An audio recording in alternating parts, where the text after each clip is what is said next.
айтышыча, биздин главный шефти Барбол Атамекен фабрикасынын негиздөөчүсү Вот у нас самый главный, что региональный очень популярный кондитерский фабрикант негиздөөчүсү ушул киши. Неудобно чутка получается, я здесь Максат Акаевич таныт экенмин, Бактыр экен таныт экен, а с остальными, к сожалению, не знаком. Мы с ними лично работали, поэтому знакомы. Чекиден. Отсюда правильно, да? Ну, можем оттуда, да. Туда. Как вам удобно будет? Шымбар мамлекеттик университетинин бизнес паркинин директору.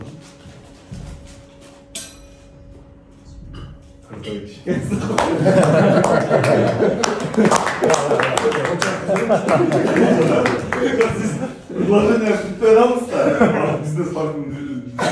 Да, подумали то, что состав для себя бошалсы дедик, да?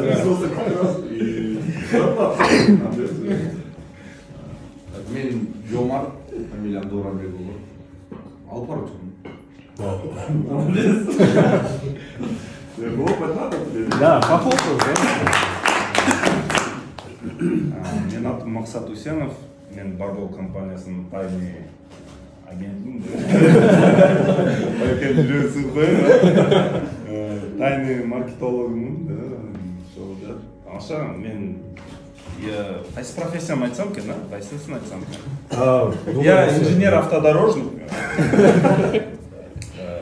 В 2002 году защищал трансмиссию, независимую трансмиссию ВАЗ-2106.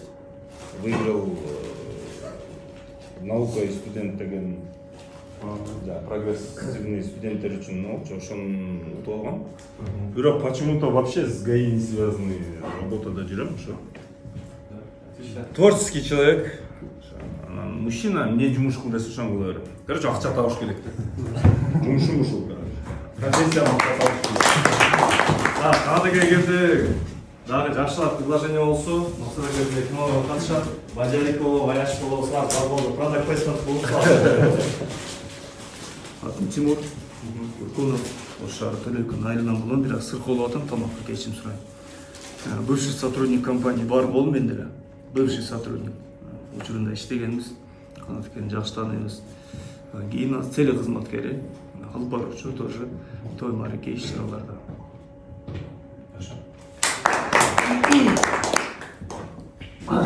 Assalamu alaikum, урматтуу партнерлор десек да болсо керек. Менин аты жөнүм Урматбек Асанов. Учурда Барбол кондитердик фабрикасында кеңейтүү кызмат башчысы болуп иштеп жатам.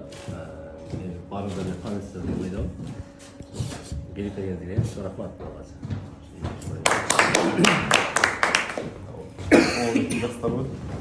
Ош шаары жаштар комитетинин төрагасы Жаныш Жүсүпбеков. Жаным, сен да бүтүрбөй койдуң.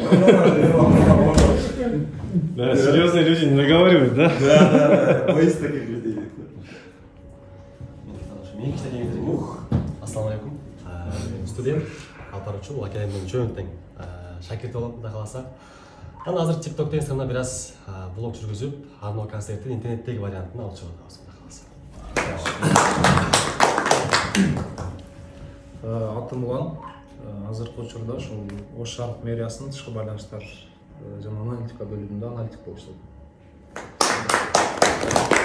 Кендербек, Ош шаардык кеңешинин депутаты, Юзов Ош коомдук бирикмесинин кызматкери. Какого черта у нас проблемы решаются? Айтамат просто от себя правильно. Я знал. Все записывается, Ладно, Ерлан, Жаныш, я вас боюсь сразу говорю. Люди серьезные, да? Жакшы, менин атым Нуржигит, мен дагы сизден шакиртиңиздер болом. Жаңы баштап келаткан алып баруучумун. Бул жерде Максат экенин, Бактбергендин шакирттери болом. Барбол Атамекен фабрикасына пиар менеджер болуп иштеп кеткенмин. Аз чакырып ушундай талкууда отурабыз. Эми ачылуу сөзүн Кантага өзүңүз баштап берсеңиз.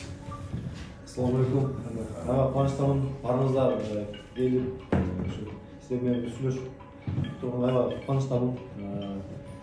Биз ошол бирде коммерция жагында эле жүрө албай, бизнести бир гана баягы. Ассаламу алейкум. Проходи, опаздываешь. Давай, быстрее. Thanks.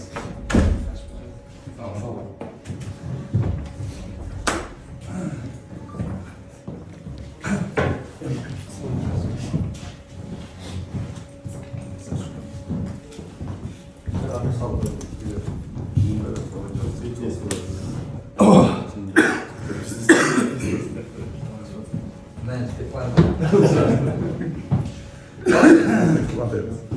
сиздер менен жакыныраак таанышып, достошуп, дегендей кызматташып, анан эме Барболдо биз ушул азыр сиздер менен бүгүн бир эки темада кеңешип, анан мозголоштурум деген сыяктуу, анан баягы жардам дегенде биз бир мектеп сала албай атабыз, садик сала албай атабыз, өзүбүз деле арендада жүрөбүз, бирок ушул убакта Ош шаарыбыздын өнүгүүсүнө биз дагы кандай салым кошсок. Мисалы сиздер көпчүлүктөр биз баягы экскурсияны көп кылабыз. Ал жака да келип мен көп байкадым, өзүм эле досторум 10 жыл мурда баласы менен келген, анан азыр кээде экскурсия барбайбы дегенде анан балам менен барам деп калат экен, себеби балам өзгөрдү, балама эме таасир берди деген эмелер.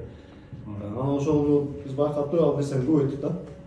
Ошол сыяктуу бүгүн бир эки темада сиздер менен кеңешип атабыз. Бирөөсү мисалы дагы Ош азыр баягы жибек жолундагы шаар. Анан биз биринчи темабыз ушул бир чоң узун бир топ жасасакпы, аны Ош шаарындагы.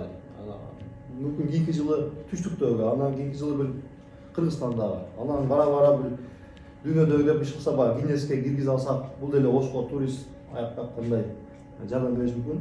Биринчи тема ошол, анан кийинки экинчи тема бул биздин көп алуучулар көбүрөөк 60-70% бизде аял кишилер, аял заты. Анан биздер иштегендер деле бир 70% аял заты да. Бизде 400 адам иштесе, ошонун 300-ü аялдар, кыз келиндер. Ошол сыяктуу аларды көп, бала тарбиясына аябай эме да, кызыктар. Ошого балдардын өнүгүүсүн, ошо потенциалын ачууга, личностный баягы эмелер ачуу тарабында, шык жөндөмүн эме тарабында биз Барболдон кандай дагы биз эме кылсак, кандай сиздер дагы чыкса, кандай бир таасир берсек деген.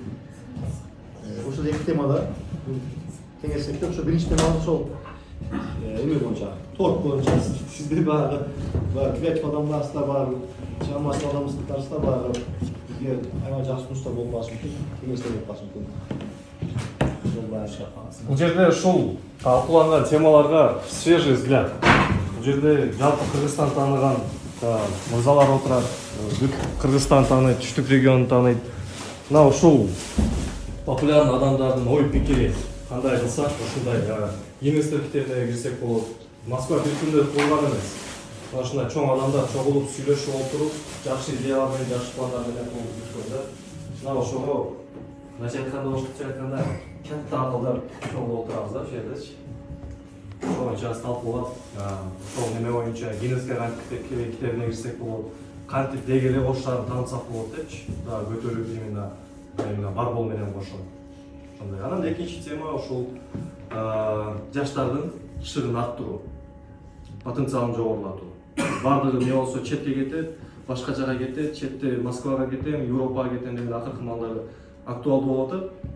Мына ушул жаштар кетпей Кыргызстанда кантип салымын кошуп, Кыргызстанды кантип көтөрүп, же башка ата мекендик өндүрүш жаратабы, же башка бир бизнес ачып Кыргызстанда калып, Кыргызстандын экономикасына салымын кошуп, мына ушул боюнча талкуу. Мектептеги эле балдар бар. Мектептеги балдар. Садиктеги эле балдар бар.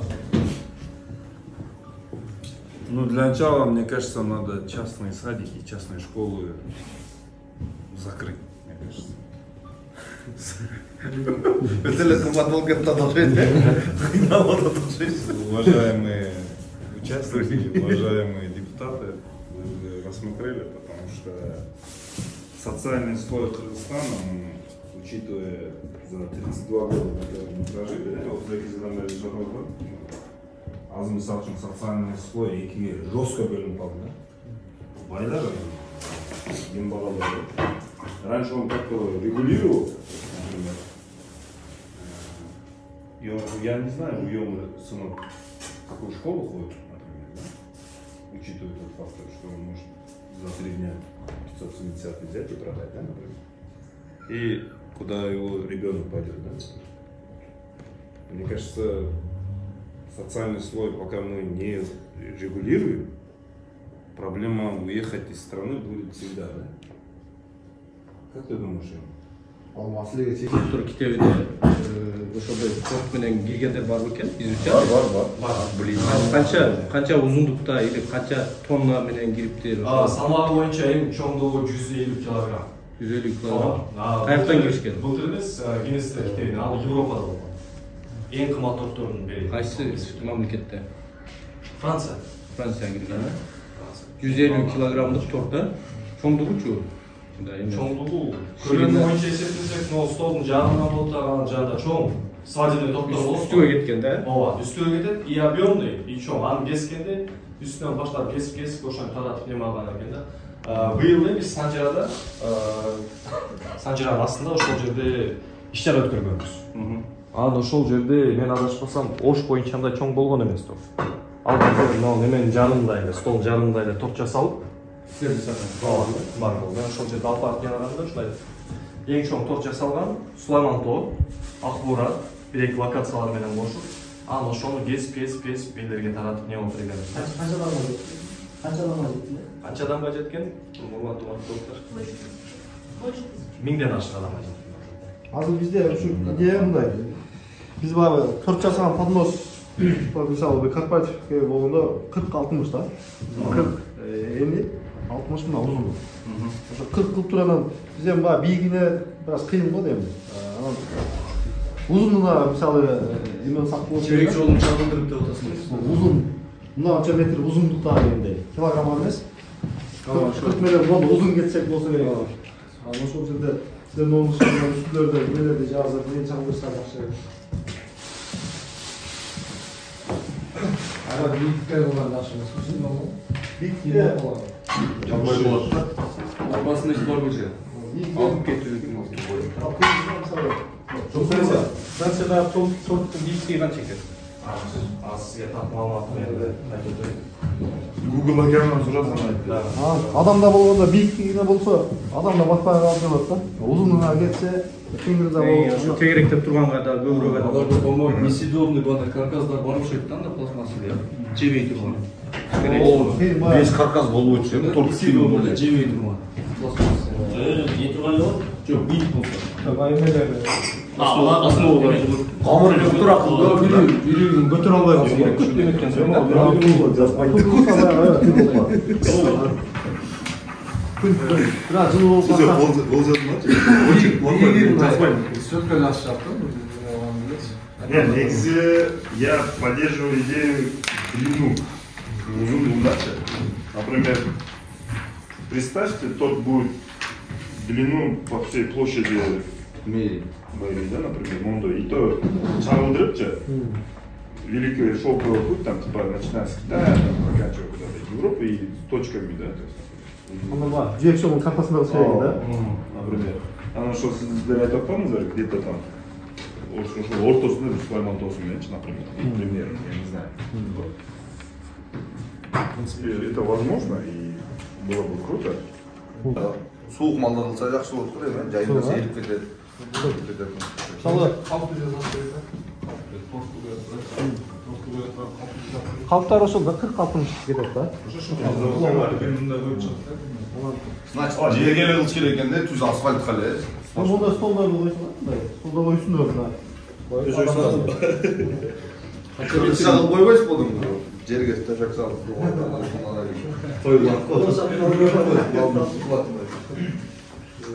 Аны бөлүп бышырып келип туташтырасыздар да. Ой, даярдап туташтырып коет да. Топтор даярдап.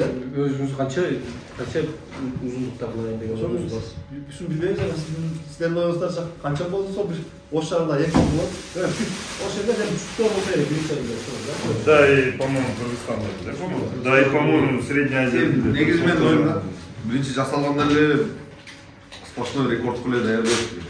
Ал рекорд канча болот, кандай болот, ал боюнча маалымат жок. Анан кийин дагы бир маселе бар да. Бул эми бул бир идеяңыз бар да, анан бул идея баалуу нерсе да. Может, эртең Оштун рекордун Мыскырда там Бишкектен дагы бир кондитерский чыгат дагы, ой, биз лучше өзүнүн рекорд кылайлы, ошону ондай кылып да. Силердин механизм таза алат да, оңой эле нерсе да. Тоо ушуну биз узартайлы, мындай кылайлы, рекорд ушунча экен дейт да, анан сразу болот. Кылганга жаша биринчи эле чоң объемга иштеш керек.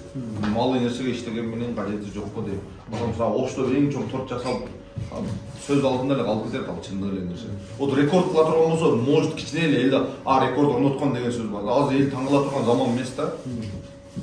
Рекорд десе, может кичине мына оюна бир нерсе келет да. Бул рекорд болуптур, ошто торт жасалыптыр деп. Анан ошто эң бир торт жасалыптыр десе, влияние деле болбойт го негизи ичинде. Жаштардын көз карашына карап, азыр баардыгыбыз эле соцсет менен жашап калганбыз. Ол жерде бир топ жаңы нерселер чыкса деле влияние жок да.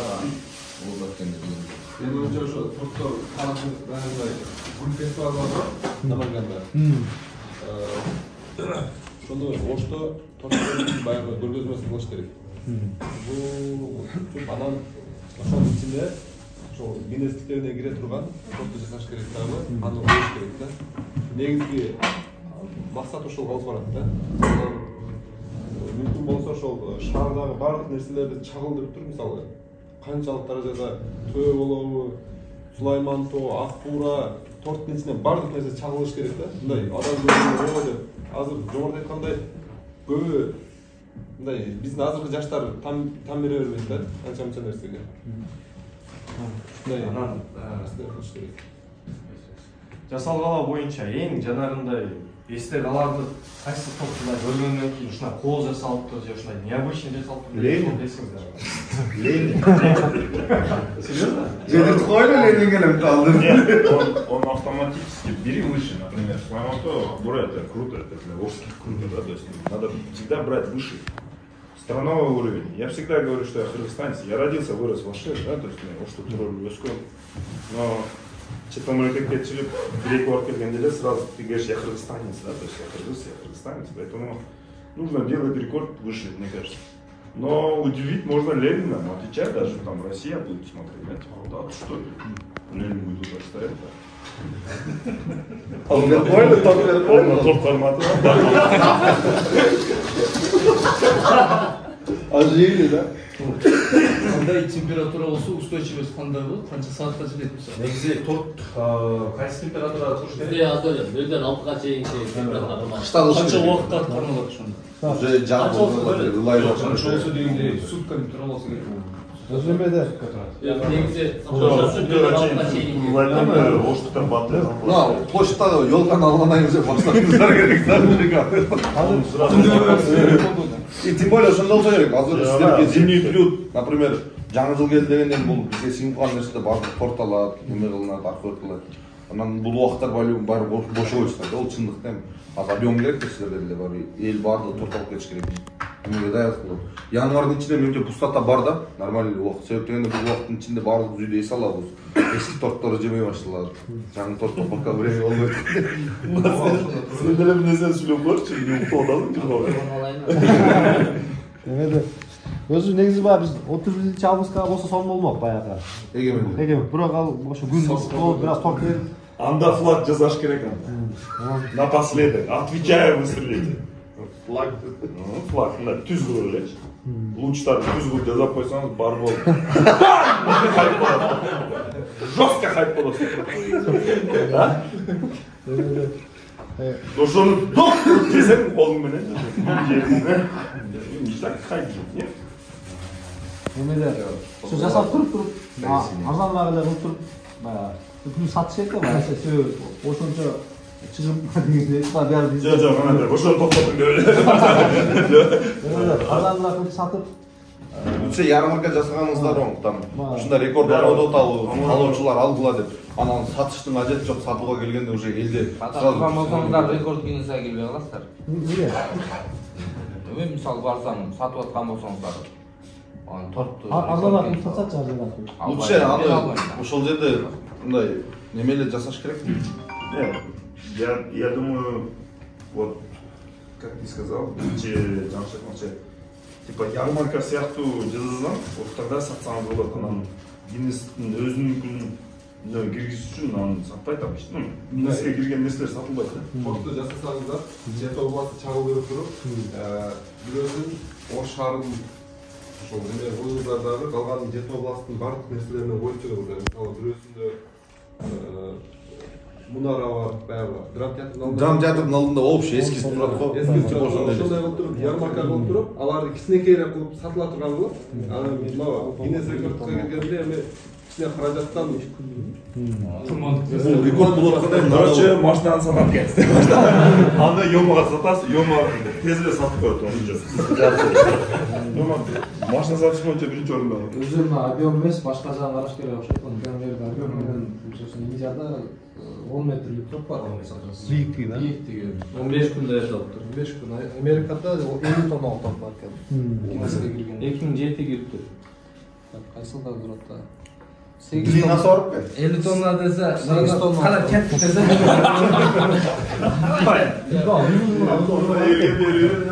Uzunluğa жоқ болса керек, ә? Длина бар. Бар ғой. Объем емес, башка нерсесин эле сажайнасына ичинде. Гиннес мекемесинен тактай эткенбиз да, баягы узунуна булсак болобу деп туруп.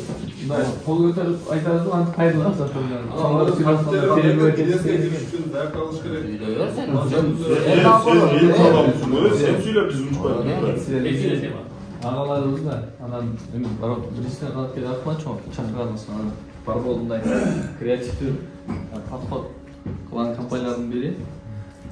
Анан негизи бул идеяңыздар жакшы, балким мен кичине мындай өтө творческий адам болгон үчүн, творческий адаммын, бирок Йомакаме максаткадай творческий адам эмесмин. Кармаган мазакта эмес да. Анан негизи бардык нерседе бир мындай выхлоп болуш керек да, сиздер бизнес ориентированный компаниясыздар да. Анан биринчи балким максат эмне да? Ушул узун торт жасагандагы максат биринчи эмне? Ошону бүгүнкү чакырганыңызда ошо деп определить этип алалы. Биз ошол узун торту жасагандан кийин стоит дегендей.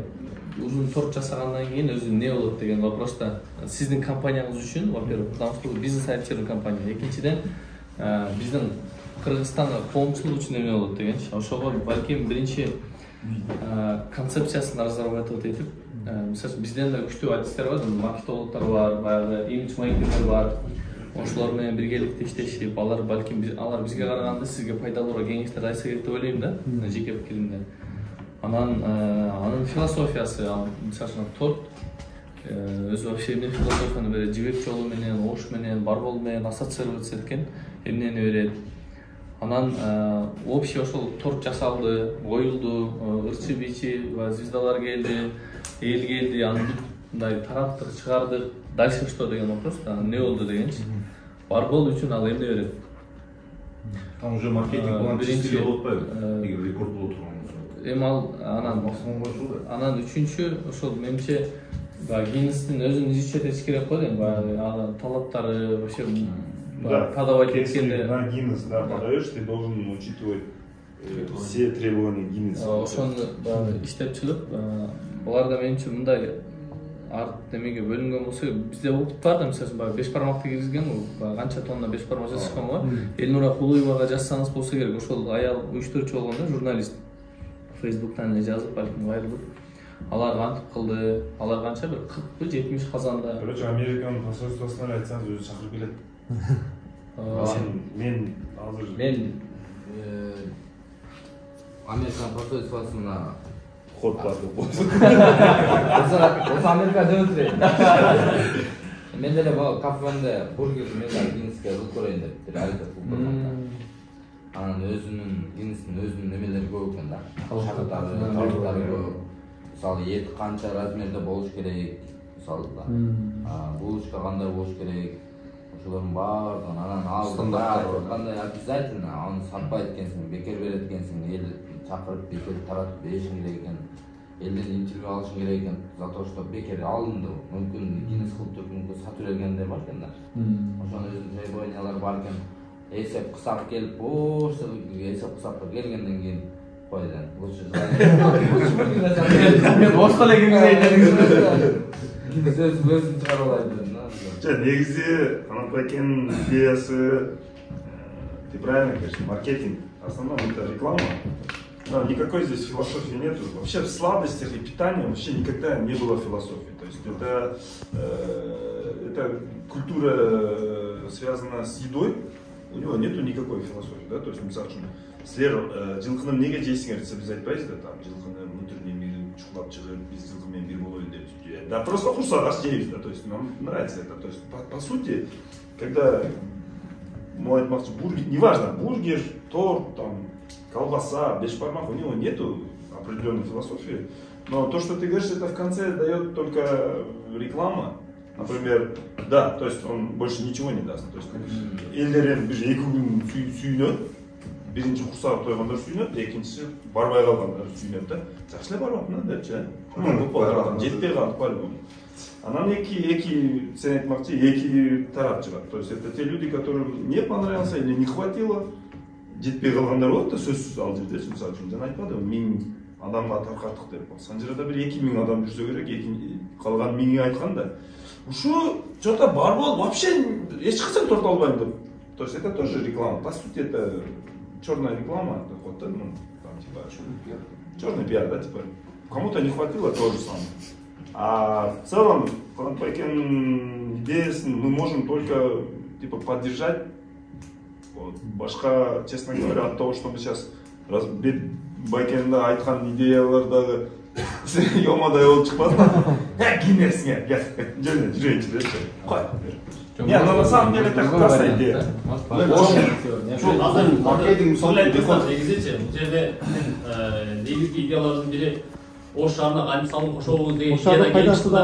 Ушудан келип чыкты дагы эмне кылабыз? Биздин колубуздан келген нерсе, биз эми кондитердик фабрика болгон үчүн биз кондитер аздан жасайбыз. Анан бирок эми бул пряник менен тагылдыра албайсың да. Да, биздики натуральный химикат кошулбайт, бирок ал менен эл жакшы пряник дейт да, бирок ал менен киргизе албайсың. Анан биз торт багытына алып көрөлү дедик дагы, демек баягы рекордко киргендер бар экен. Бийик торттор изилдедик, анан оор салмактагы торттор бар экен. Анан бизге мындай карап көрсөк, узуну бираз интересный болду.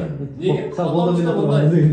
Бизде узун нерселер көп экен. Мисалы Оштун өзүндө Акбураны биз чагылдырып көрдүк. Мисалы Акбураны узун кылып неме кылсак болот экен. Сулайман тоонун или тоолорду мындай узун кылып чагылдырсак, бул макет дагы жакшы түшөт экен. Ал бул анан экинчиден бизге каражатка дагы азыраак болот экен. Себеби бийик деген сайын аны басып матып кетет экен. Анан негизги биздин максат эми ошол торт жасасак, мисалы үчүн барбол жасады, ал каерде экен? Ошто экен. Демек Оштун да атын чыгарабызбы деген ой келди. Негизги идея өзүбүздүн атыбызды чыгарган менен Оштун да атын чыгарып, дүйнөгө таанылса. Ошто пайдасы болобу? Ошондой берсек. Мен да сунуш айтсам болобу? Барболдун атын чыгарып. Барболдун атын чыгара турган болсоң, мага кичине акча төлөгүлө, мен чечинип туруп барболду көтөрүп чуркап коем, мына акчалар. Сенин кичине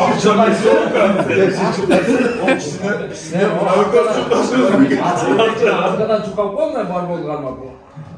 Канатке менде башка идея бар. Азыр эми урматтын. Ланы кошкап дегенер. Ошкода пайда болушу керек экен.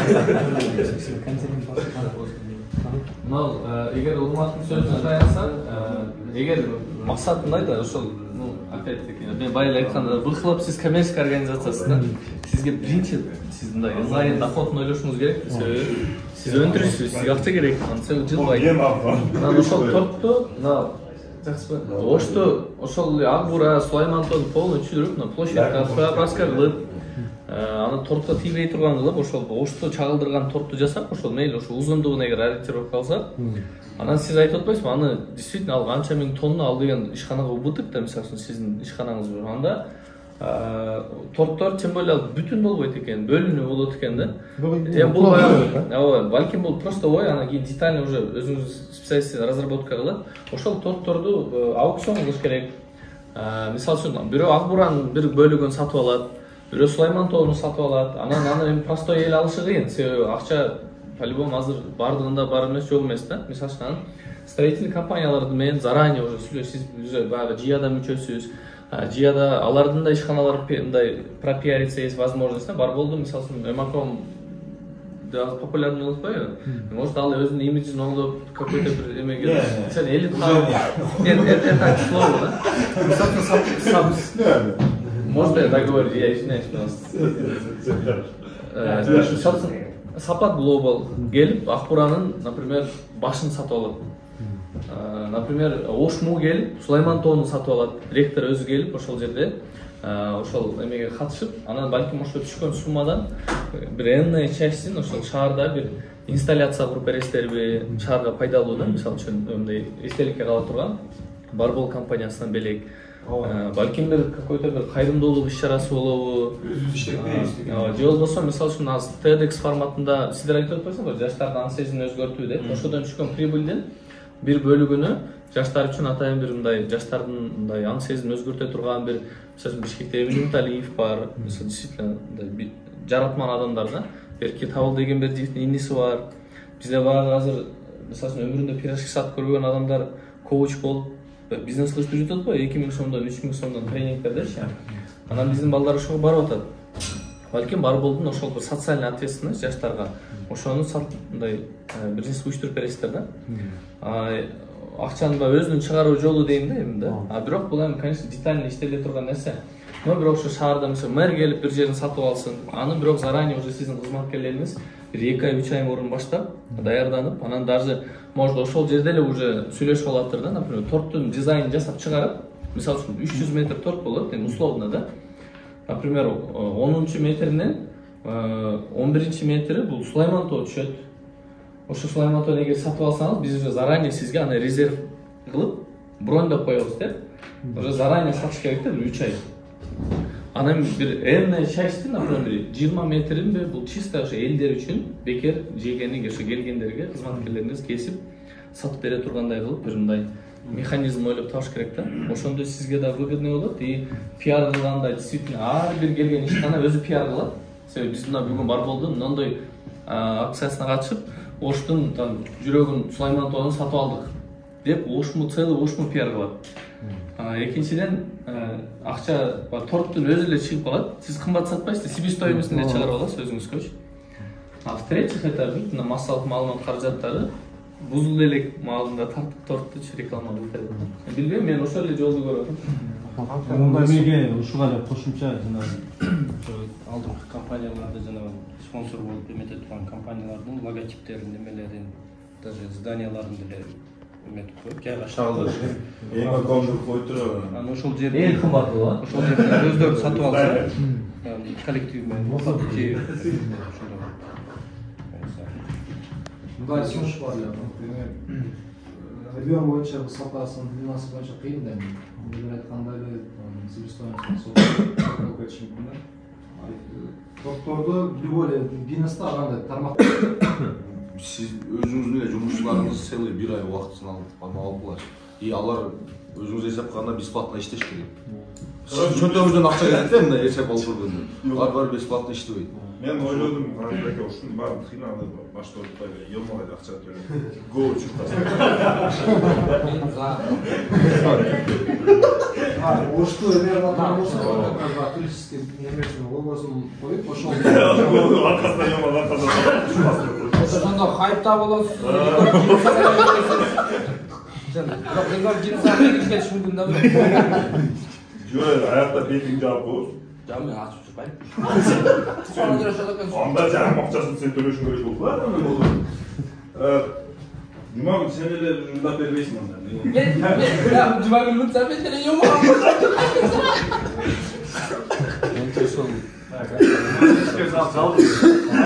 Siz de özünüz düşünce fikir yoktunuz. Биринчиден чакырууңуздарга рахмат.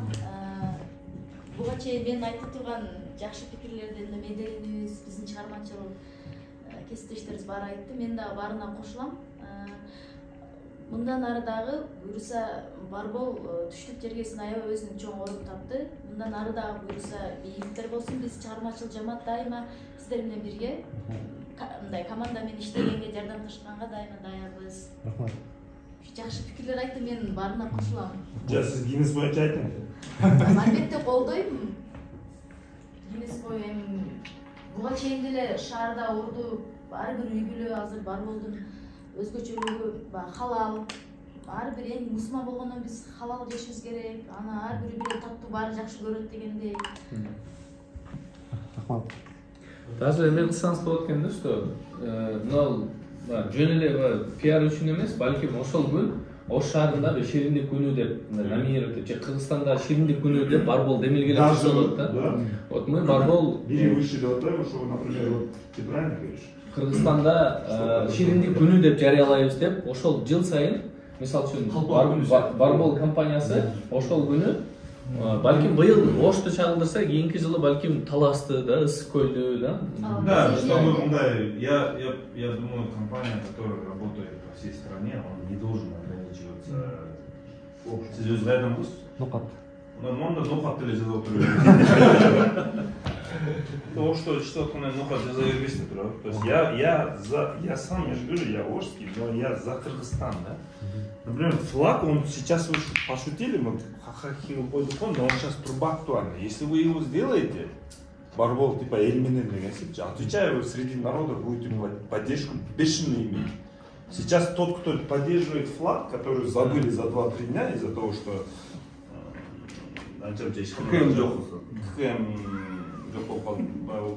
что-то флаг унутуп калышты, да? Но сейчас ищет поддержку. Народ ищет поддержку от народа. И если вы сделаете просто флаг, например, да, то есть, то, что ребята говорят, например, у него вот, например, то же самое, да, то есть, если это будет в форме флага, да, то есть, он очень простой, пазл, короче. Мне кажется, и флаг в оконце дронмен овца, например, вы не попадете. Но в сердцах народа вы останетесь как патриотическая партия. Саяси көзқарас менен караганда деле негизи мен жеке оюм да, бул флаг ошон үчүн эски флагды колдонуп койсоңуз деле колдоо табасыз. Мен эми жеке көз карашым, потому что бул колдоо таба турган нерсе эмес. Эртең бар жогорку кеңеш президент ортосуна чыгып эле калат. Эл мен флаг өзүнүн ордунда эле калат дейт. Ну эми билип атабыз да бул эмненин негизинде болуп атат, манипуляцияга каяка оролуп атат. Может ушул нерсени азыр максатка айткандай бир жагынан колдоо табыла турган болсо, может баягы президенттин жанагы мен эл мененмин деген сөзүнө бир түрткү берип коесуз деген деле бир жагынан сунуш бер. Ну вот анан биякта пазл откандай было бы классно. Пазлды жаш балдар айтканда именно флагты чогултканда эми бул ичине философия киргизесиз да ошондо. Бул мамлекетти бир эле биздин башчылар түзгөн эмес. Муну эл түзгөн, эл кимден куралат, эл бул бизден куралат, жаш балдардан куралат деген түшүнүк анан келечек ушул жаштардын колунда, жаштар флагдын өзгөрүшүнө каршы экен деген да түшүнүк кирет. Эми философиясы чоңураак да муну. Ошол эле нерсе болот негизи. Бул жерде мамлекеттик органдар эми неме кылаттыр. Бирок негизги сутуна келгенде может эртең ошентип эле мен эл менен деп эле бар точка кое турган жери чыгат да бул чындыкта. Менин оюм боюнча саясий муну аралашпайт. Пока молодой такой. Негизи айтканымда, то есть я, например, высказывать какие-то, против, нет. Ты говоришь, было бы хорошо, если бы флаг сделаешь. Ну вот, мисалы үчүн рекорд орноткондон кийин аны эмне кылат дейт да. Эми бул биздин каныбызда сиңип калган нерсе да. Бул жөн эле неме болду деп, ысырап болду дейбиз болчу. Анан бизде тортпен мына элементарно жакшына жебейбиз, чачабыз. Эми жаш балдар келгенде жаш балаларын кылат баары. Ошого байланыштуу лучше шаардын өзүнө эле пайдалуу нерсе жасаңыз. Болгону сиз могул коом менен, ушул соц тармак менен, СМИ менен жакшы иштеше турган адамдарды чындап көңүлүн таба турган эле нерсе кылыңыз. Там рекордтун деле кереги жок. Элементарный Сулайман тобубуз бар. Сулайман тобунун мисалы үчүн бир топ жылдан бери жаңы идея жок ошого. Идея акча жок. Жок, эми негизгиси лучше бир нерсеге көбүрөөк чыгым жасаганыңыз пайдалуураак да, тортко ошолунча чыгым жасагандан көрө. Расходдун сырткары ысырап болот. Ысыраптан кийин нандын баары убалын ояктан көрөбүз да, чындык. Ол эми нандан да бар, кандай болбосун. Үстүнө эле кичине крем салып койсо эле нан эместен баары нан болуп эсептелет. Ошол лучше шаарга бир пайдалуураак нерсе жасаңыз. Могу ушунча азыр эмне жерде жомакка келип жүрөт. Мен мындай бир сунушум бар да, бизде Ошто биз шаар югта негизи мындай чынын эле айтып, бири-бирибизди колдошуп билбейбиз. Бүт Кыргызстан өзү мындай рыногун эле эсеп ала турган болсоңуз, 80% продукция через юг кетет, юг сатылат да. Бирок бардыгы эле тиякта турабы? Чындык да ал. Юг алат бардык нерсени, бирок бардык жетекчилер аякталып эсептелет. А биз ошол лучше югтагылардын кичине көз карашын карап, бияктагы бир топ компаниялар бар, азыр өсөлүү, өтө неме кылайлы деп. Ошол компанияларды колдоо тапсаңыз лучше ошол пайдалуураак сизге. Чындап. Потому что азыр эми Ошто биринчи мына Нолнейм командасы кино тартып баштаганда, реально мурун баягы бум чыкканда андай кылып Кыргызстанда комедийный форматта бир кино чыгар дегенде эле түшүнүк анчалык аз эле турабы. Бирок эмне болду? Колдоо табылбагандыгы үчүн алар дагы Бишкекке кетти, аяктан спонсор табышты, аяк менен иштеп башташты да. Потому что бияктагылар өндүрүштө эч качан колдоо көргөзүп бере албады да. Азыр эми кино тармагында мына кече күнү жана ант эле эмне эле? Ниеттин алдында бир аят жок, аят эмес. Немен апам мақалады. Жоқ, бирөө жоқ, неде бажайында тартып келатат. Нени мақалады тартып кетишти го. Атаман, Атаман деп кино тартып кетишти. Ошолор мисалы үчүн реально чайлы оштон вообще кино чыга элек экендигин түшүнүп менен келип тартып кетишти да. Жок, ондай эмес, оштон бир топ эле. Көп эле режиссерлор бизден оштон. Просто азыр мисалы үчүн эми бизде мен жеке оюм да. Универсал деген команда деген кино чыкты. Булар экинчи киносу. Биринчи киносунда ошо Бишкектен көрүп, үйрөнүп, планировкасын жакшылап алып, эме кылып келишти. Мисалы үчүн элементарно ушуларга эле колдо таап турган болсоңуз, сиздин продукцияңыздын кандай рекламасы болбосун, всегда мындай взаимный подход болот да. Булардын киносун азыр кыйналып атышабы? Жардам берип коюңуз, $1000, $2000 от души чын жүрөктөн. Булар плюс жери бар. Сизди реклама кылат кинодо. И онун сырткары сиздин кийинки продукцияларыңыз чыгып бир нерсе пиар жетиле турган болсо, булар бизге кыйын күнгө жардамга келген деп, булардын мындай баягындай бул өретте бизге деген түшүнүгү жок да. Алар реально кайра кийинкисинде от души жардам бере алат. Мен жеке оюм именно немеси. Ошто мындай нерселер толуу, стартап бизнестер толуу жатат. Бир топ эле калып кетти. Мисалы үчүн ошолорго лучше стартап бизнестергечи бизде энак деп агай жакшы билет. Эми баардыгыбыз Бишкекке барабыз, неме кылабыз. Бирок эми ал жерде бизнесмендер основной эмне кылат? Идея урда, жаштарды колдонуп кетиш, өзүнө жумушчу күч табыш да. Лучше ушул Ошко ушундай бир стартап боюнча бир жакшы немелге жасап койсоңуз, шаарда чындап айтайлы, примерно бир 200 миңге жакын жаш бар да. Бул молодежь целый Кыргызстан үчүн чоң бир атмосфера создать ете турган да. Ошмун өзүндө эле 60 миң студент бар, правда? Мисалы үчүн ушу университеттердеги жаштарды туура багытта колдонуп отурган болсо, менимче жакшы келет да. Мен эми жеке оюм ушул азыр мынакелер айтты го жанагы жашык сатпаган балдар өзүнчө эле бизнес коуч болуп чыгып атат деп. Бул сиздер реально продукция чыгарып атасыздар, элге сатып атасыздар. Вот ушул жөнүндө маалымат кылып жаштарга лучше стартап боюнча бир жакшы неме түзүп бериңиз. Эми чындап 100 миң сомго азыр жаштар деле таң калды. Ошол жерге расход 300 миң сом расход кылып бериңиз, мен сизге мындай гарантия 300 миң сомуңуз 1 миллион кылып жөн эле бир айда жетпей келет. Потому что ошол жаштар ошончо нерсени көтөрүп чыгып бере алат. Сиздин продукцияңызда кайра эле ошолор неме клиент да чындап. Анан мен сиздин продукцияңызды билген катары мына Фурзовский менен Аманат сизде иштеп жүргөндө дагы кеңсеңиздер ачылганын билем. Ал жер неме кылды? Сиздер биринчиден дизайнга сөзсүз көңүл буруңуздар. Продукцияңыздар бар, бул именно өзүңүздөрдүн офисиңиздерде сатуу механизм вообще слабый. Бир элементарный бир кофейня келип өзү продукция чыгарбайт, бирок эмне кылып отур? Сизден караганда бир топ жакшы прибыль таап атат да. Элементарный кофейня. Сиз лучше ошол өзүңүздүн продукцияңызды ошол кофейнядан издеңиз, именно Барболдун өзүнүн кондитерский дем, кофейня сыныңыз, потому что элде ушундай психология сиңип калганда, ширинник болсо только ширинник сатат экен, жерде эч нерсе жок экен деген. Лучше ошол нерсени кичине расширение кылып, опять этип, көбүрөөк блогерлер менен иштешип, ошону кылсаңыз сизге пайдалуураак болот. Мен как маркетолог катары айтам, ал топ жасаганыңыз менен реально рекорд жасап экенбиз, неме кылат экенбиз. Мен баягы башында көп нерсе жакшы нерсе айттым, бирок ал жерде баары убытык көп болот экен да. Расходуңуз да көп болот. Лучше ошол расходуңуз үчүн өзүңүздүн компанияңызга колдой турган адамдар жакшылап колдоп коюңуз. Реально сиз бөлөк эч нерсе неме кыласыз. Aka akırında... Cemaatları çok oynuyor. Yani cemaat mı? Tamam. Jürüp de söz ayt. Ben de gol çıkıyor.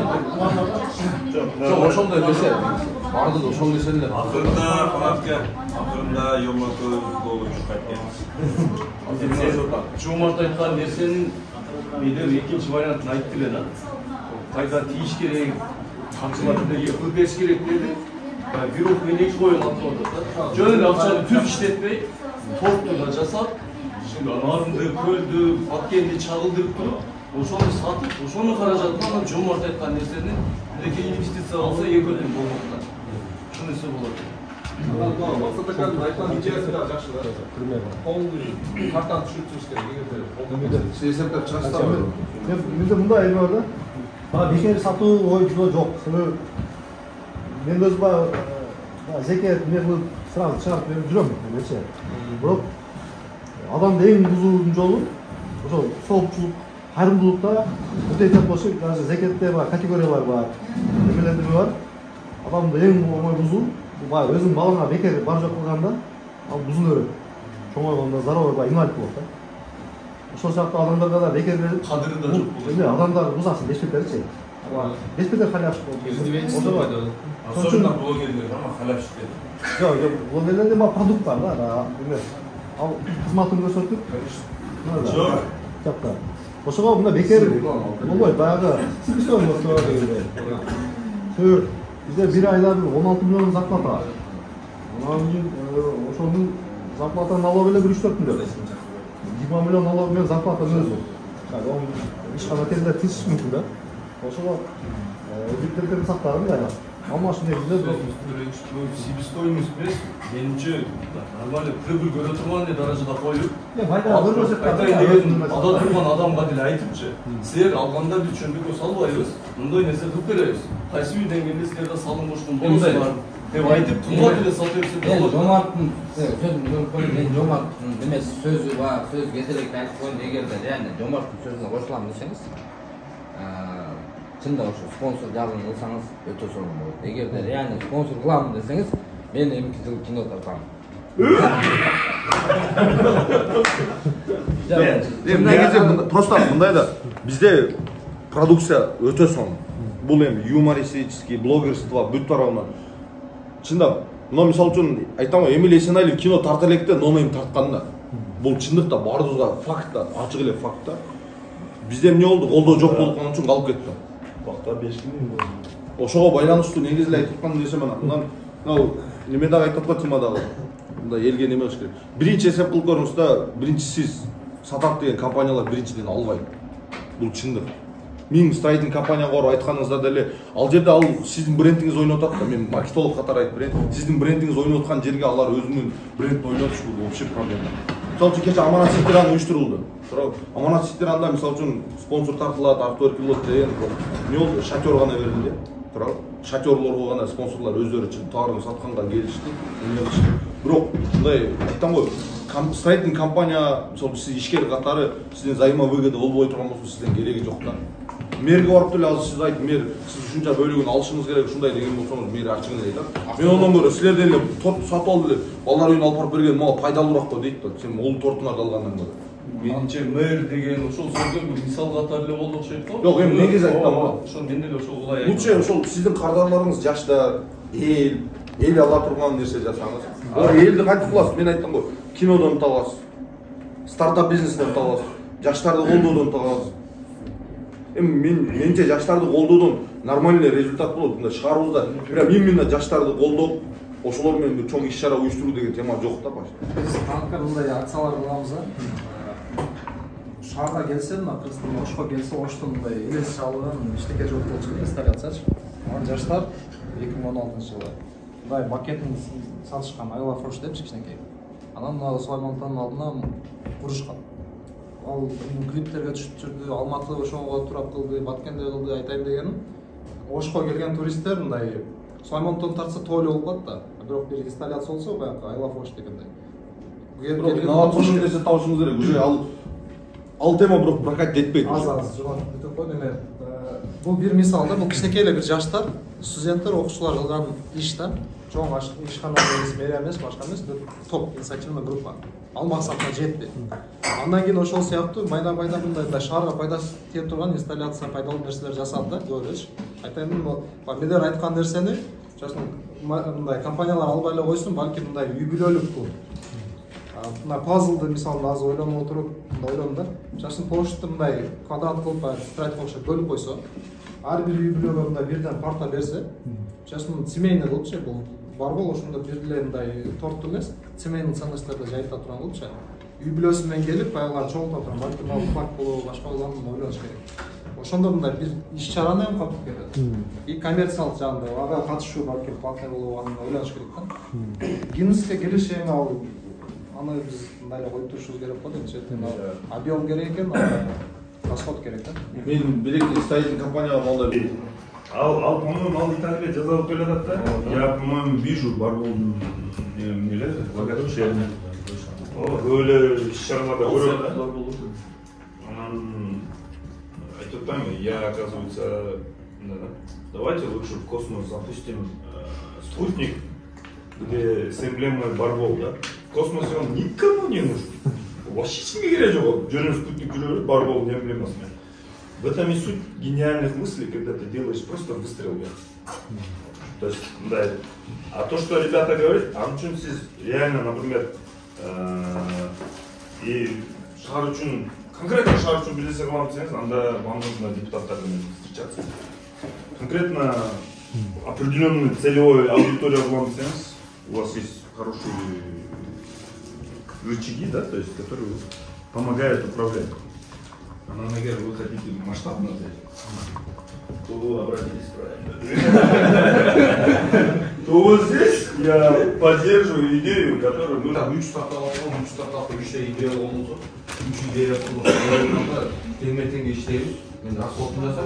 Ama şu ideyalık kıltapsa, sizden ideyası olabilir mi? Doğru, 50 на 50. Мы ошончолук эле болбой аткан болсо 70 на 30. Сен 30% мал пайданы положено. Мен 70 алайын. Бирок сен бир сом акча вкладывать этпе, бирок ушунун үстүнө өзүң чыгып бер. Бирок кандай болбосун документально сен 30% сеники болот. Именно ошондой багытта неме кылсаңыз жакшы болот. Эми Бишкектен аяктан бияктан чакырганда делечи бизге келгенде кыйын болуп калат ошо. Эми биз Бишкектен бир топ конокторубуз келгенде деле мына менен деле бир топ иш-чара уюштурганда деле билет да. Ал жактын расходтору болуп калат. А пока местный уровеньден чыгыңыз. Мисалы жаш балдар жөнүндө садик жөнүндө айттык го, сиз эң жакшы вариантыңыз лучше мектепте окуп аткан балдар бар го. Ошолор менен барып, мектептерде баягындай сабактар бар да турабы. Кол эмгек, ат көркү деген. Ошол сабактарды мисалы үчүн кыздарга дейин швейный эле неме кылып берип бөлүп коюп мектеп. Бул чындыкта балдарга жана устакан өрөп коюп, бирок неме колдоно турган буюм таям жок болгон үчүн окуу болбойт да. Ал убакыт өлкө оюн үркү менен өтүп кетет да. Сиз ошол моменттерин алып бир сотрудник алсаңыз, мисалы үчүн бир мектеп менен бир мындай неме кылып көрсөңүз керек да. Старт кылып көрсөңүз керек да. Кандай болот болбойт. Бир ай же 2 айдык же 3 айдык старт кылып көрсөңүз керек. Ошол моментте бир окуучуну сиз сөзсүз бир мугалимди зарплатасын сиз карап бересиз, өзүңүз эле сотрудник менен. И ошол эми лучше сиз зарплата сатагандан көрө алардын транспортун алып туруп ошол сааты бар го, убакыт сиздин өзүңүздүн офисиңизге жакыныраак. Ошол саатынан алып келип, ошол балдар менен чогуу пирожный бир нерсе жасамай, аркылыктыларды жасатып ошолор менен расход ошондой кетсе, пайдалуураак болот. Айткан ойлорум булай эле. Барболдо деле мындай текучесть кадров өтө көп да. Вакансияларды деле көп чакырып, барболдочу. Этем деген бир сиз эмес, Ошто деле мындай кадр өстүрүү өтө проблема да. Ишкерлер бар эле. Азыр мындай билимине, опытуна деле караганда адам өзүнүн сапаты деле биринчи орунга чыгып алган, жеке сапаттарчы. Ошон үчүн бизде Ошто мындай бир центр жетишпей атат да, негизичи кадр өстүрүп турган. Барбол түздөн-түз кыла албаса деле балким башка бир жактар менен биргеликте кылса болот да. Же азыр айтканда эле мектептин базасында ушул сыяктуу бир классын алып туруп эле барбол немесин да оформить эттик. Ал жерде ошо ыктыярчыларды окута ала турган, өзүнө өнүктүрө турган борбор кылса, социальный да. Эртең алар чыгып туруп, жаштар баягы экскурсиялар өздөрү эле уюштурат да, барболго мындай ашча чыгым алып кетпестен. Анткени толтур организациялар бар, мындай ошол эле берки Ленатста балдар деле, мисалы алар өздөрү деле иштин баарын өздөрү кылат да, мындай айтып айтканда бир компания келип алардын колунан сүрөбөйт да. А барбол деле ошондой мындай концепциясы, философиясы бир аз мындай уруп, бирок кимдерге, өспүрүмдөргө же жаштарга кандуу алып кылса, менимче жакшы болот да. И анан торттордон, мисалы мен деле барболду алам, анткени бул мындай местный болгон үчүн да. Кача беркиндей патриотизм бар дейсиз. Эме жагынан алганда, мисалы брендинг жагынан алганда, берки Кулковдо алдыда өтүп кетет, рекламасы башка жагынанчы. Барбол менимче ошол жагынан да көңүл кеткен. Бир эле мындай продукцияны реклама кыла бербестен, ага байланыштуу мындай сезимдерди, ошол барбол бул не менен ассоциация болот, ошону кылса жакшы болот да. Роликтерди, башка нерселердичи. Менимче ошо үй бүлөлүк балыктар өтө жакшы турат. Сиз ошол мектепке неме ачыңыз керек. Мектепте старт баштап көрдүңүзбү? Вопрос задам. Устроюсам болот. Экинчи вопрос, экинчи маселе боюнча вопрос не болду? Маселе. Экинчи маселе боюнча уже азыр. Монда кылбайсызбы?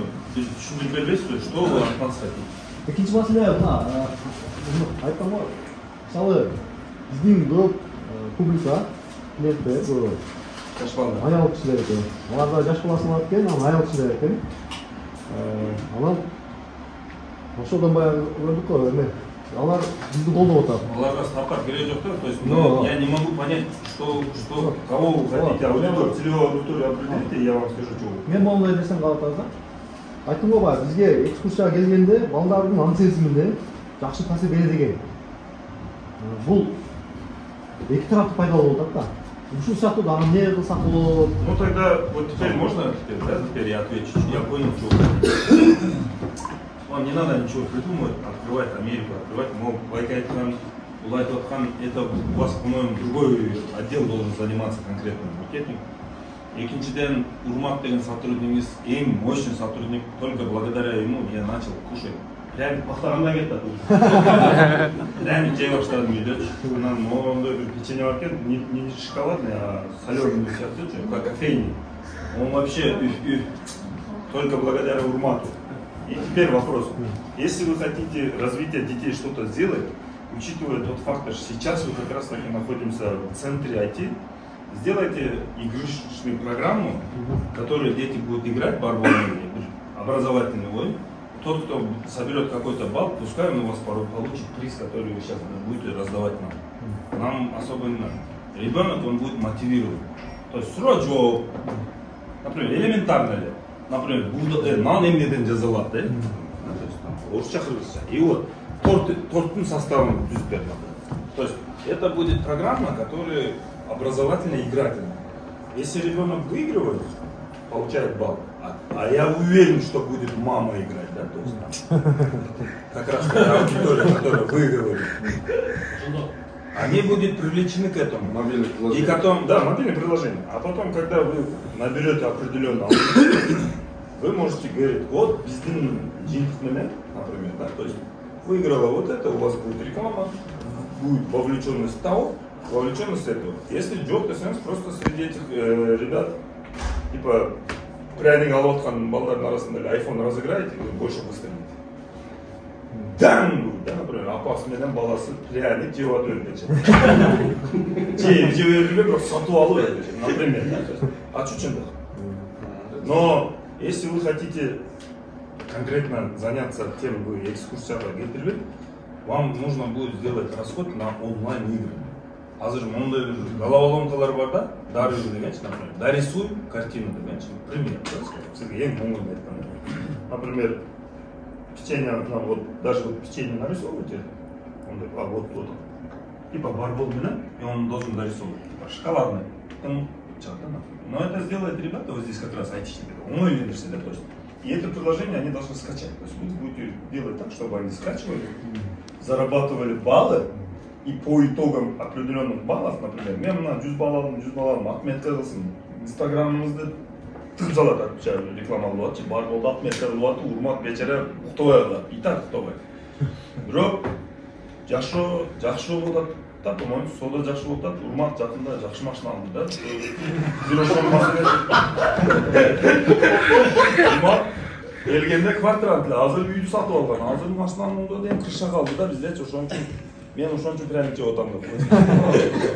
Это чисто, чтобы вы чуть-чуть ваш мозг юмором привлекался. Но если вы хотите детей, лучше, чем телефон сейчас детей, вообще ни к чему не привлечет. У меня были 2 детей когда-то раньше. Это были мои дети. Мен балдарым эле кийин телефон чыккандан бери мен балдарды болбой калган. Биз үйдө, например, отурганда бардыгыбыз монитор отурабыз да. Бардыгыбыз. Сиз баштайсыз?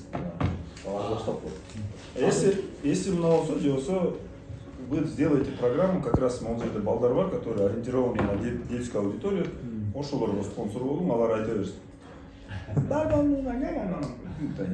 ну, пример, это моя идея.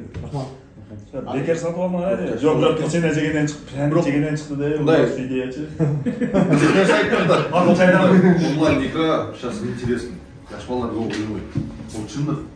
Az основной видео, YouTube контент, детский. А бизде оштоондай контент менен иштегендер море. Байкей хочет образовательный, образовательный должен соответствовать пайдасына берсин деп атат да, колунда. Мен оюмда ушу азыркы максатка айткан нерсеге улайт. баягы ар ким өзүнүн сферасына жакын нерсени айтып барат. Теледе иштеп жүргөндө телевиденияда мультфильм өзүбүздүн кыргыздын улуттук баалуулуктарын чагылдырган мультфильм жок да. Ушул күнгө чейин жок. Өзүбүздүн мындай чыгарылган мультфильмибиз жок. Керемет көч бар, и то ал биздики эмес. Мындай айткандачы. Калпак кийгизип койгону менен эле кыргыздыкы болуп калбайт го. Качан кыргыз эшек менен ойноду эле деген сыяктуу да. Керемет көч жок а. Сиз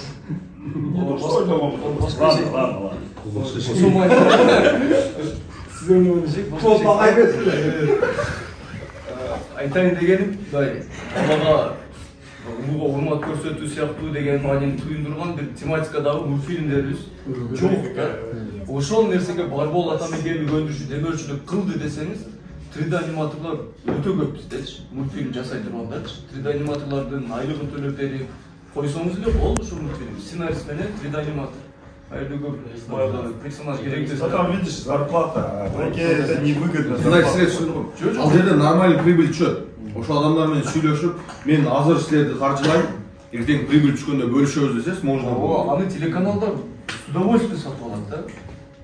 Азыр телеканалдар YouTube'да нормальный пул төлөп берет кандай макул.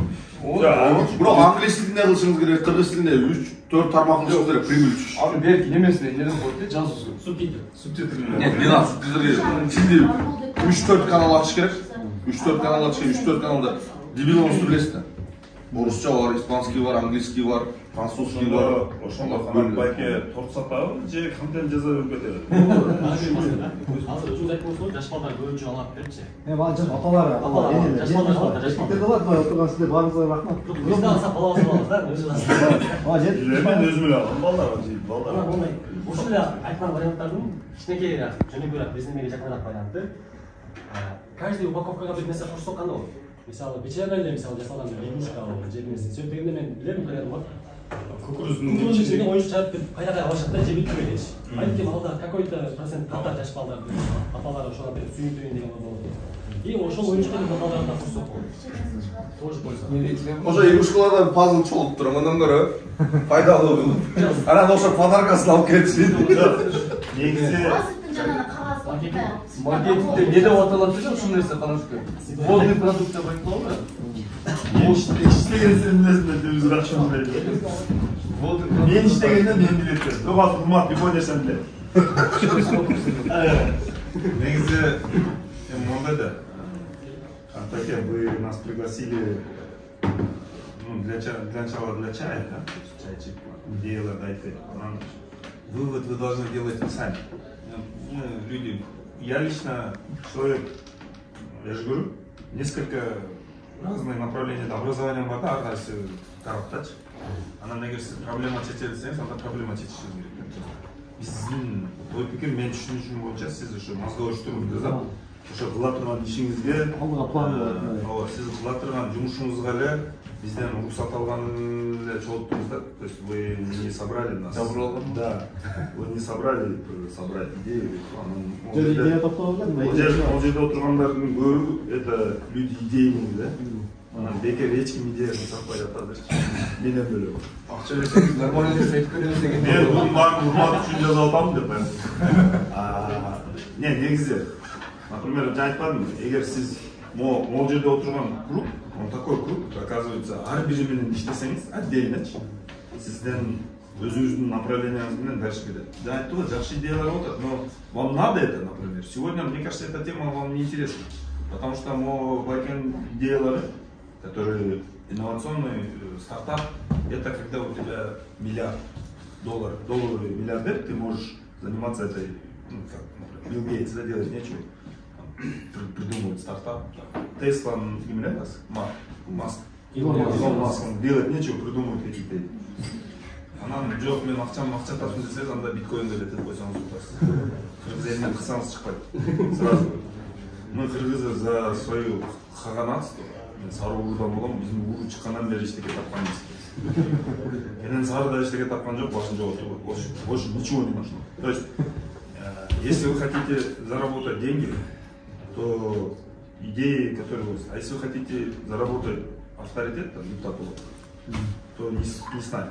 Он же доктор Гогет, что он работает. Жанш тоже, короче, у него есть армия, короче, армия своя, да? шайлап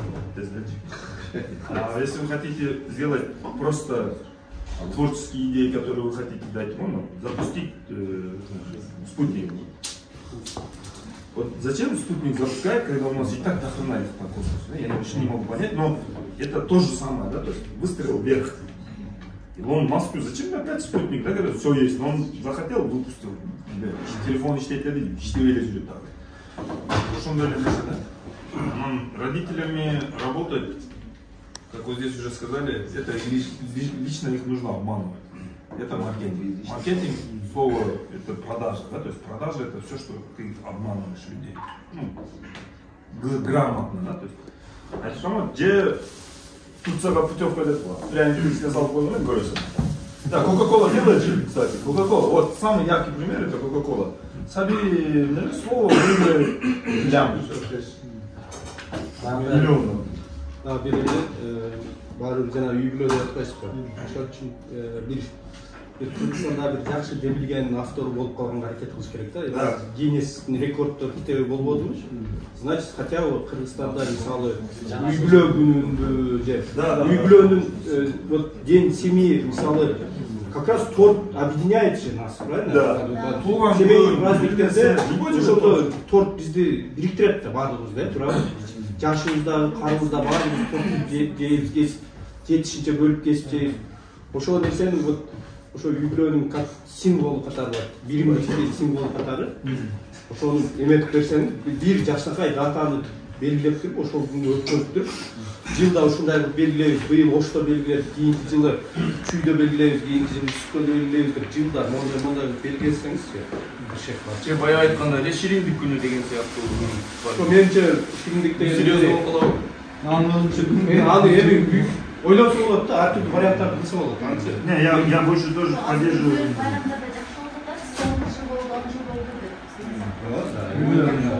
Просто тойлордон ченсагиттер ушундай нерселерди кылсаңыз, сиз ошондой бир чоң идеянын эмеси болуп каласыз да, основатель болуп каласыз. Ошону өткөн нерсе болуп калат. Инициатива сизден кеткен болуп. Жияда өткөздү го былтыр да Казакстандын Асхат деген өнөр бар го. Ошол именно балдарды тарбиялаш керек боюнча күчтүү болгон экен. Жия чакырып өткөздү, адамдар акча төлөп барып эле окуп. Айра чакырса барганга даяр да, атын элечи. Биз өткөздүк АТН партия депчи. 100га жакын АТН келди.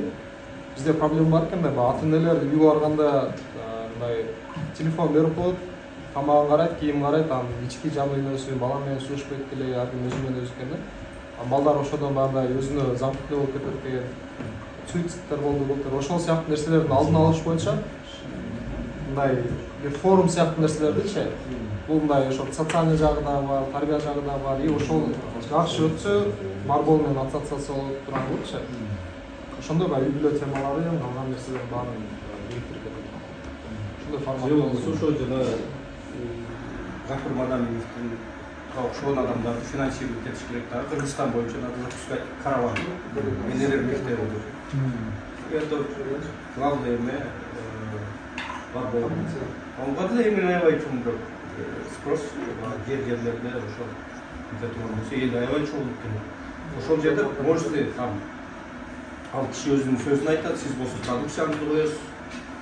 Уже бар бул жөнүндө кичине айтып бересиз. Бул эми мындай аз эле расход келди, бирок эл мага сезине берет да. Элге аябай оңой. Как раз бар бул кишиге да кетти дегендей. Бул жерде максат биринчи өзүндө реклама эмес, мына консумга байланыш. Параллельно баягы. Пайдалуу бир нерсе коюлуп атат. Социалдык эме үй бүлө темасы болгондо постоянно болуш керек да. Бир акция болуп бир жыл кылды, 2 жыл калып кетпешти. Айткандай постоянно бөлгөлүү. Ошол күндө эле алышыбыз керек да. Ойда наш ден, всё биз өткөзөбүз. Демек, ошо келип атканда заранее даярданып уже партнерлорду издеп, уже кийинки жыл быйыл жалгыз өткөрсөңүз, кийинки жыл уже партнерлор чыгыш керек да. Министерстволор кошулуш керек, ушундай эме. Уже на официальном уровне. Мына калпак күнү деп эметип коюш жөн эле. Бир эле эметип койду, элдин баардыгыбыз көтөрүп кеттик. Кадимкидей баардыгыбыз калпак кийип келебиз ошол. Бирок бул калпак күнү дегенде официальный праздник эмес да. Официальный праздник мындай да ол. ол улуттук баалуулук болуп атат да ал жердечи. Адам баягы кандай десем, калпак болгон биздеги неме чоң да. Анан үй бүлөлүк майрам дей турган болсо, анча-мынча адамдан колдоо табыш кыйыныраак да. Ол чындык да. Реально мындай башында кыйын болот. Бирок буну жылдан жылга өтө берсе болот да. Просто сиз калпак күнү эсептегениңизден айттым да, калпак күнү бул в общем бөлөкчө да. Кытайларда жаңы жылы деген үй бүлөлүк майрам деп эсептелет дагы. Үйлөнүн бардык жагында кытайлар ушул жаңы жылда кайтып келишет. Өздөрүнүн жаңы жылында, бул жаңы жылда өздөрүнүн жаңы жылында февралда бүт кайтып келет дагы. Отель-пателдин бардыгы занят. Барсаң эшиктен товарын чыгарбайды. Бардык токтоп ишин бүттү. Ошо сыяктуу нерселер унутулат. Ишке өзү негизи ден семьи бар, по-моему. Ден семьи бар. Ден семьи барбы? Ден семьи бар. Кече ноябрда майрамды ойбуз ошон үчүн алдай даталар бар да. Бизде өзү и так майрам болуп калган. Бул канча сакасы бар? Жума билачы. Ноябрдын аягында. Андай майрамдар негизи орустардыкынан биздин копирование Сиз айткандай, если это день семьи типа барбол, да? Внедрить. Вот тогда это было бы круто. Бирок урматтуу сотруднигиңиз бар, болуп кетесиз. Я считаю,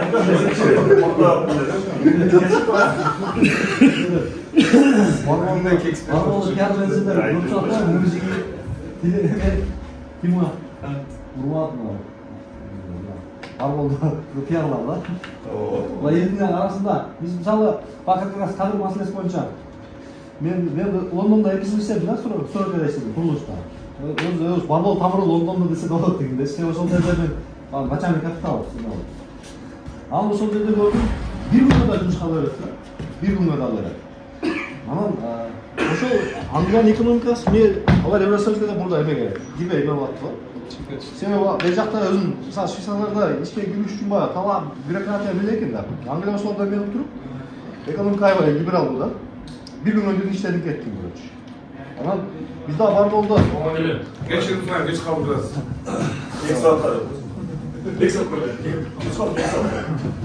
Анан ошо бар болду бизде бар бир жылда кирсем, кир десем, азыр кадырсыз каласың да. Ошого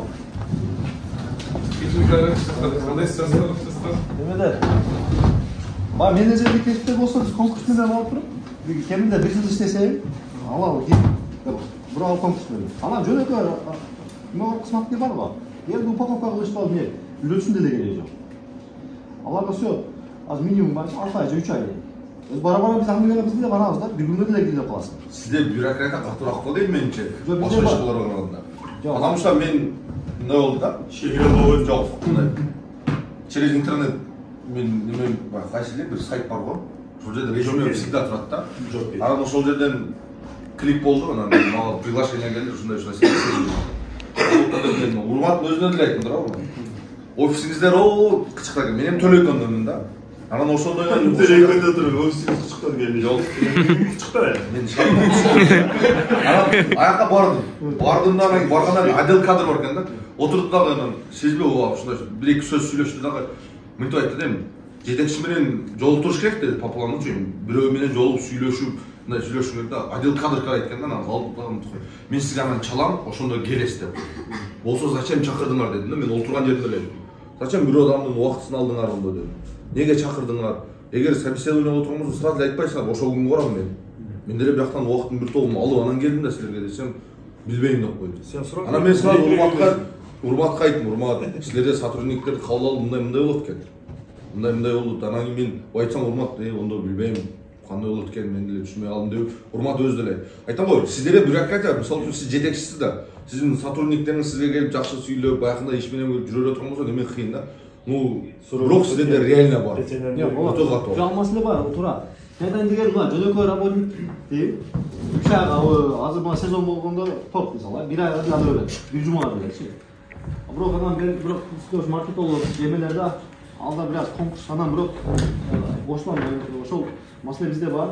Бирок ошол боюнча биз эң биринчи орунда ошол эмелер персоналдан баштадык. Себеби биз көрбөй калып, тиякта мен да болуп калам да баягы. Элди биздин баягы ошол жумушка кабыл алуудагы мамиле кылбаган, чалам деп чалбай койгон ушундай эмелерди азыр ошол үстүнө как раз ревизия инспекция кылып как раз ошол жактан түшүп эме биринчи ошол жактан баштайлы деп баягы бизнес процесс көп бирок ушул жактарды оптимизация салалы деп ошо просто айтып коюп өздөрү чалып чакырды болуптур деп барган боюнча да мен келип персоналда кызыксыңар адам эл аралык уюмда англис тили менен экен иштеп силер даже агентке албай ошондо ошондой проблемалар бар биз көрбөгөн мага эл англисче билгени менен сода коллаборация эмне кереги жок болгону мен жакын тааныбайм айт бала албайт максаткан алышыбыз керек Вы вот смотрите, однодневная работа – это черная работа, она везде есть. Bir günlük жумуш, кара жумуш, любой жерде бар. То есть Кыргызстан, биз 90% bir günlük жумуш. То есть у нас нету такой стабильный күндү барып зарплата алып, кофе чейип, типа офисный туалетте бумага иштеткенчи. Это редкая такая работа. А что касается только госструктуралар эле калды да. А сиз, например, сиз бул айтып аткан негизи любой ишкананын билбейм биз азыр бар болду эмнеге талкуулап атабыз эки маселебиз бөлөк эле уже свободный абсолютно нет имеется в виду если не квалифицированный сотрудник хоть он Гарвард бүтүп келсе зачем он нужен по сути а что касается Амана Ибраева можно я в курс делаю его виду Аман бизде эки маселе болуп атат Урматтын должностун көтөрүш керек болот, таанысыңар Урматты? Мына врач. Анан экинчи маселе ушул зарплатасы. Жок, зарплата өтүп кетсин. Биз мына азыр барбол жаш балдарга өзгөчөчө бир пайдасы келтире турган ишканада мондой жери бар да, экскурсияга алып келет жаш балдар. Сен көп жаш балдар менен көп иштейсиң го. Койдо. Ошого кандай бир идеялар болсо, мондой болсо, мондой кылсак деп. Анан люди очень много предложений сказали по инновации, по стартапам, но детям это не нужно. Да? То есть, детям зачем стартап? Үйдөн бөлүнчө иш үчүн стартап беребиз деп, в принципе, я не знаю. Но имеется в виду детский, сен как-то разбираешься же в этом плане? Сен кичинекей детсадта иштедиң го. Ошол жөнүндө сөз болуп атат. Анан если вдруг кино спонсор болсо, через Жомарт кире бересиң. Через Жомарт. Бул мындай кара сөз менен түшүнүп жатсам, мен түшүнө тургандай болупчу. Айтып берейин. Жок, болду, ошол эле эки суроо. Ошо анан Урматтын должностун көтөрөлү, канатка. Как раз директор издеп атам дегендечи. Вот это не гөрүштөр дешти. Чайдан бери атасыз. Азыр Урматтын должносту кандай? Ал эмеде бизде кеңейтүү кызматы коет, ал жакта пиар бар, комчу менен байланыш бар, анан жаңы клиенттерди тартуу, жаңы дүкөндөрдү ачуу деген бар да. Алар ошо кеңейтүү деп ошо деген ала. Ошо бөлүмдүн жетекчиси. Ошо бөлүм жетекчиси. Эмеде азыр Барболдо канча 400 ушундай да. Канча дүкөн ачылды? 21 Sen sorun не ту жака өртөсүң, суроону эмне көрсөң, ол киши башында билем шек, башында ошо баягы биринчи моюн ачылып калганда ошо 4-чү, 3-чү дүкөн эле да. Ошондон кийинкисин айтканда мен канча ачылып калдым ошондо. Кудай калса биз 27 миң аштык. Мен чакырып Байрамга баргам да. Барабыз кийин. Кизер дүкөн. Кийинен ачылып кетти. Чон жеген койду. Ооба, мен жесин. Просто алга чатылган эки тема.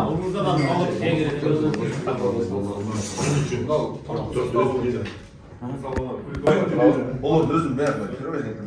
Эмеде, Аман мырза айтып атты, аялым тандайды. Эми ичинде бир аз нюанстар бар. Мисалы да, мага деле күлкү жагат. Бирок мен көп ага карай бербейм, мен кара сүйүнөм бар, Кыргызстан компаниясы да. Бирок бизде бир өзгөчөлүк эме. Жок. Торто бар, бисквит барбы? Бизде миллион сом, бир канча миллион жумурта кетет да. Мече. Анан бирок аны оңой жолу бар. Баягы бисквитти порошок менен кылса болот да. Бисквиттин өзүнүн порошогу келет, ал тез да, тез. Анан биз ошого тез ал акча баягы айлык эме баягындай эми айткандай расход эле деп эткизе алат, расход. Ал эме биздин жолчу, биздин жол көп чыгымдуураак, себеби нукура жумуртан келет да. Бирок оңой жолдо болсак болот, кийинге порошок болсак болот да, тез. Бирок анан бирок Аман мырзанын аягына окшогондор сезет, билет да, көрүшөт. Жеңинден уже билет да. дам дегендерчи.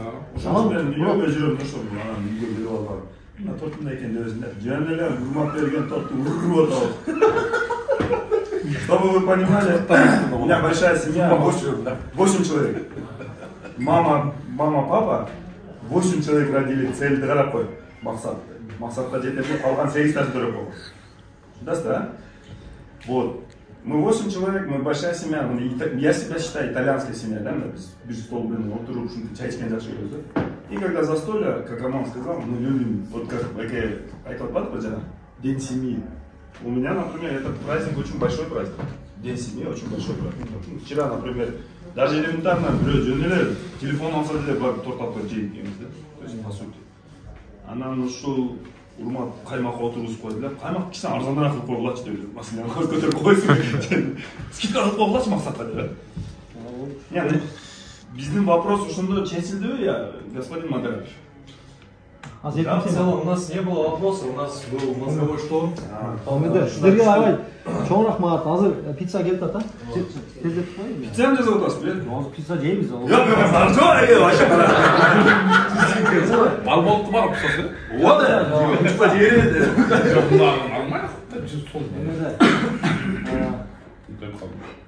Азыр сіздерге мындай жакшы идеялар буюрса биз буну баарын иштетебиз.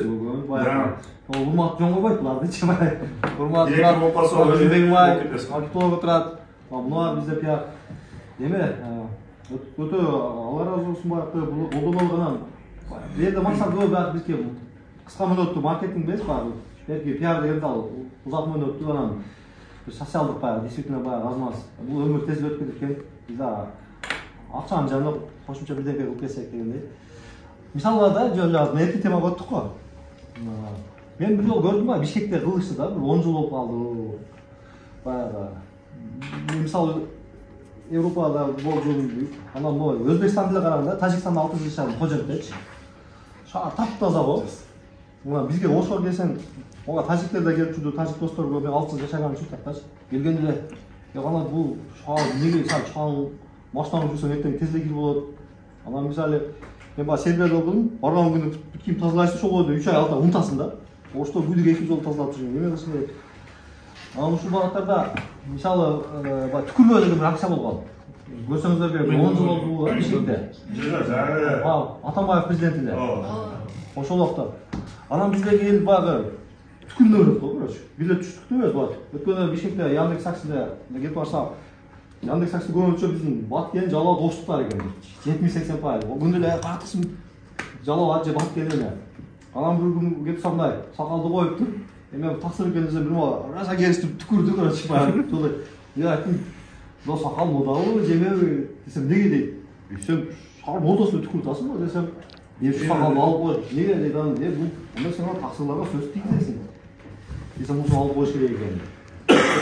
Бизде ушуну ошол бир кыска мөөнөттө ошондо бир бала кылып берсек, сал наң сезимге дагы кандай деп ойлойсуздар? Мисалы да. Ошо беремелер оштук кылып берсек. Акция. Кылса болобу? Акция деп коет, то есть разовые массовые мероприятия называются акция, которые ничем не закреплены. Например, это вот как раз к ним вопрос, они очень хорошие, у вас очень хорошие эти есть. Ол бир күндүк кийин токтоп калды да.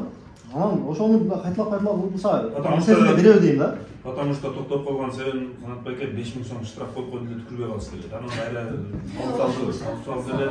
Тренер же не может. Мен өткөнкү 3 ай бурун ушул маселени сессияда көтөрдүм. Дароодо койчу.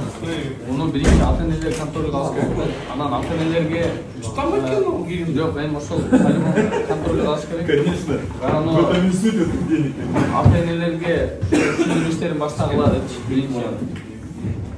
Сонан кийин сиздин бул пиццаңызда тортуңузда өзгөчө экен, э? Pizza Onu kesmesini var mı? O öldür geçti. Kapılar kimseye topşarız da emrisi. Kapılar Monakı'da. Monakı'da. Bunu aldım bana. 12 ay sonra. Var pizzadan kayısılar var. Konkurentin analizini öğrenmiş. Çoğda bu bizi. Yoma pizza var mı? Ada var mı? Yoma getir kaldı lan. Ada, dastak tasmayı var mı? Var. Yoma var. Yoma var. Sizler uşu olarak kesiyorsunuz. Men buluşalar şu. Sushi rollu, burger, pizza şeyler. Olsun şu aman akımın Çok kesmiyor mu? Nereden yeriz? Olur mu?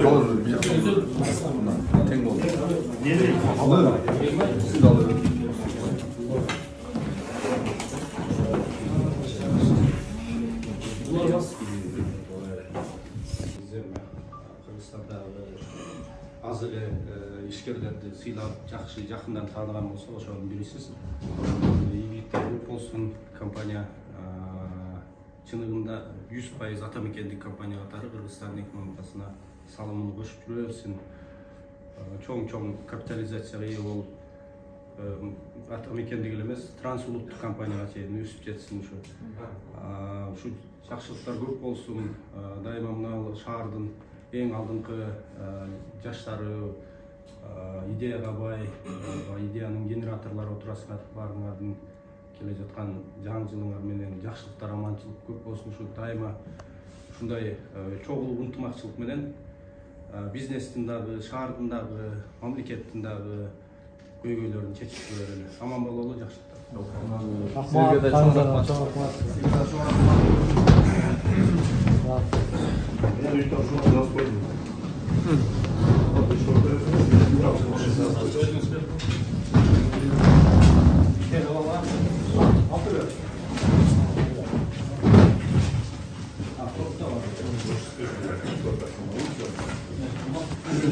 Bergenimizden de alganımız köp olup ketти ал endi. Ошон үчүн жомарт акан сүйлөдүк да эмне дересиз сен? Кайра. Бекер болду. Анда биз торторубузду берели силерге. Көрөсүздөр да болду. Бүк соттон ойлонгон бергиле. Мандраш болуп жатат. Мандраш болуп жатат.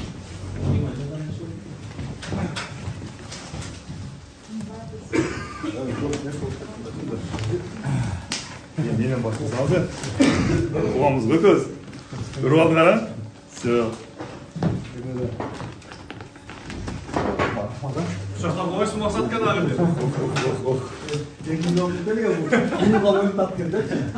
Ya men de bol ketesен ha. Ne yaparız öyle?